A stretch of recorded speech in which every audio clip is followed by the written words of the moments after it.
Halo friends, bismillahirrahmanirrahim. Assalamualaikum warahmatullahi wabarakatuh. I'm Gita Atika Rizkyani and my friend Wafi Siti Nur Aziza. Today we'll discuss about second language acquisition. And in this section, we will discuss about age and second language acquisition.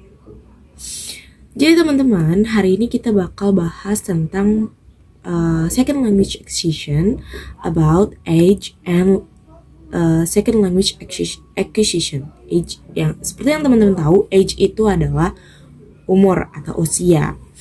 Nah, in introduction of this section atau hal-hal yang akan dibahas dalam materi kali ini, yaitu di mana pembelajaran kali ini akan membahas tentang menyebutkan cara-cara belajar, cara-cara pembelajar membedakan satu sama lain, dan bagaimana perbedaan-perbedaan dampak dalam belajar.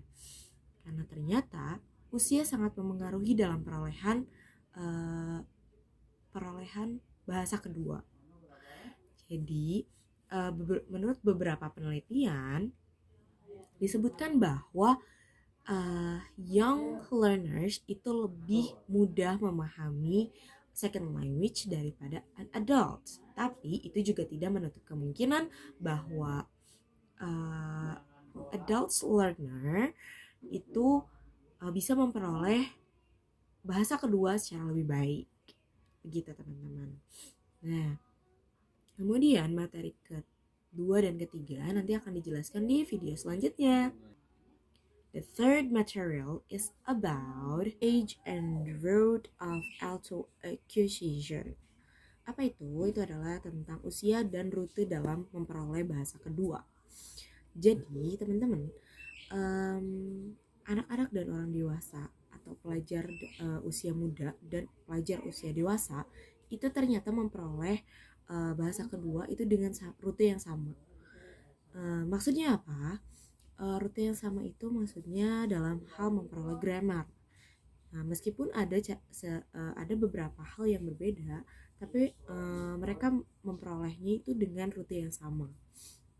Nah, seperti penelitian yang dilakukan oleh Dimroth pada tahun 2008 bahwa dia itu membandingkan antara orang asing, Russian and German dalam memperoleh bahasa kedua, yang mana hasilnya dia menyimpulkan bahwa mereka sama-sama young learner and adult learner itu memiliki rute yang sama dalam memperoleh sebuah bahasa.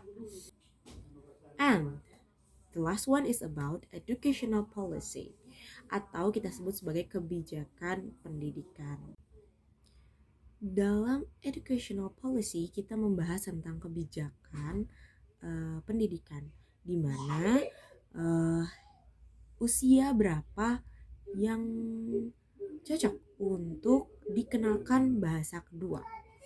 So, based on the book, jadi usia terbaik dalam mengenalkan bahasa kedua itu tidak ditentukan dari usia, tapi dari jenjang sekolah. Beberapa negara ada yang mengenalkan bahasa Inggris atau bahasa kedua itu di age elementary. Tapi di beberapa negara juga ada yang mengenalkan bahasa kedua itu di secondary school, atau the next step dari elementary school, atau mungkin kalau di Indonesia itu adalah SMP. Nah, didukung oleh beberapa penelitian yang dilakukan, yaitu studi perbandingan elementary and secondary school itu didukung oleh beberapa penelitian. Yang pertama adalah dari The Barcelona Age Factor Project yang dilakukan di 2006 di Catalonia, Spanyol,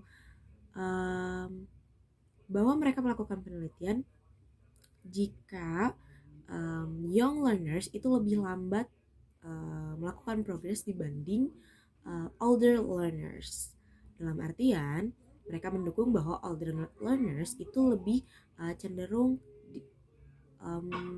lebih cepat mempelajari bahasa kedua, yang mana mereka menyimpulkan bahwa waktu terbaik untuk mengenalkan bahasa kedua adalah di secondary school.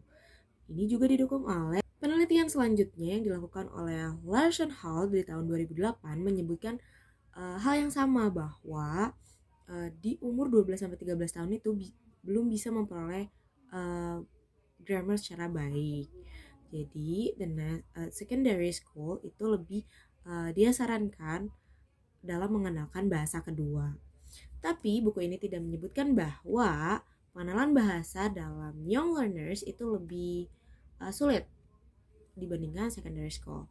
Tapi buku ini menyebutkan bahwa tidak salah jika mengenalkan bahasa kedua ke elementary school, kemudian dilanjutkan untuk mempelajarinya di secondary school. So teman-teman, itulah tentang age and second language acquisition, di mana kita membahas tentang usia dalam memperoleh bahasa kedua. So that's all about the material. I hope you can understand about the material, and thank you for your attention, and sorry for any mistakes that we made. So the last is wassalamualaikum warahmatullahi wabarakatuh. Thank you dear. Bye.